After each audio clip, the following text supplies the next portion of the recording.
সেইটো এনেকুৱা এটা কথা চলিছে যে আমি চতুৰ্থ বৰ্গৰ পদ যদি চৰকাৰী নিয়মত দিওঁ তেতিয়াহ'লে লোকেল ল'ৰাই নাপায়। লোকেল ল'ৰাই কিয় নাপায়? পৰীক্ষা দিব লাগে।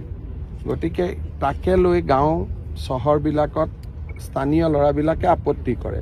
সেইকাৰণে আমি এটা ছিষ্টেম কৰিব খুজিছোঁ য'ত নেকি স্কুলখনৰ প্ৰিন্সিপালকে তাৰ এজন গ্ৰেড 4 এমপ্লয়ী ল'ব পাৰে স্থানীয় জেগাত। তাৰ কাৰণে এটা নীতি এটা বনাই আছোঁ, কিন্তু এইটো 26ৰ আগত নহয়, 26ৰ পিছত সেইটো ৰাখিব লাগিব। কাৰণ নহ'লে 4th গ্ৰেড এমপ্লয়ীখিনি বেলেগ জিলাৰ পৰা বেলেগ জিলাত গ'লে মানুহে বেয়া পায়। সেইকাৰণে বহুতবিলাক ৰাজ্যত আজিকালি নতুন নতুন কিছুমান নিয়ম কৰিছে। ময়ো এইবাৰ শিকি আহিছোঁ 2-3টা। কিন্তু বিধানসভা নিৰ্বাচনৰ আগত যিহেতু আমাৰ এডভাৰটাইজ হৈয়ে গ'ল, নিযুক্তিয়ে হ'ব গোটেই পোষ্টখিনি। সেইকাৰণে এতিয়া নহয়, বিধানসভা ইলেকশ্যনৰ পিছত কলেজৰ গ্ৰেড 4 পোষ্ট, হস্পিটেলৰ গ্ৰেড 4 পোষ্ট, স্কুলৰ গ্ৰেড 4 পোষ্ট, এইখিনি যাতে সেই মৌজাটোৰ ল'ৰাই বা সেই গাঁৱৰ ল'ৰাই পায়, তাৰ কাৰণে আমি নীতি এটা বনাই আছোঁ। আপোনালোকক মই জনাব খুজিছোঁ যে এই দলংখনেদি স্কুটাৰ, মটৰচাইকেল, গাড়ী এইবিলাক ফ্ৰী থাকিব, কিন্তু ট্ৰাক আহিলে টোল ফ্ৰী দিব লাগিব।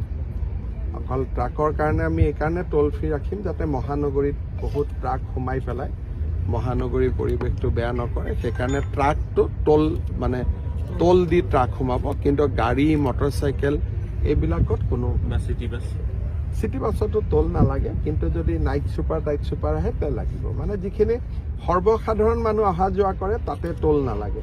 কিন্তু ট্ৰাক বা নাইট ছুপাৰ নহ'লে গুৱাহাটীখন ৰাতি বহুত ভিৰ হৈ যাব। মানুহে হাইৱে দি নগৈ চবেই এইফালে সোমাই দিব, কাৰণ আমি হাইৱেটো চলাই ৰাখিব লাগিব।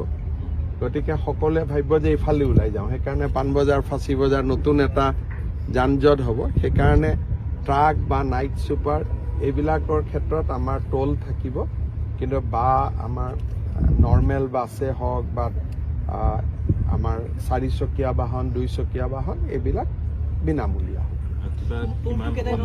এতিয়ালৈকে ঠিক কৰা নাই, কিন্তু আমাৰ উদ্দেশ্যটো হ'ল তেওঁলোক যাতে নাহে। আমি বস্তুটো অহাটো বন্ধ কৰিব খুজিছোঁ। এনেই নহ'লে কি হ'ব, গোটেই গুৱাহাটীৰ মাজত যিমান হাইৱেৰ পৰা, কাৰণ গৌৰীপুৰৰ পৰা ইয়ালৈকে 6 মিনিট লাগিব, সেইটোৰ সুবিধা লৈ পেলাই গোটেই ট্ৰাক মুভমেণ্টটো ইয়ালৈকে আহি যাব। গোটেই গুৱাহাটীখন ট্ৰাকৰ এটা ভিৰ হৈ যাব।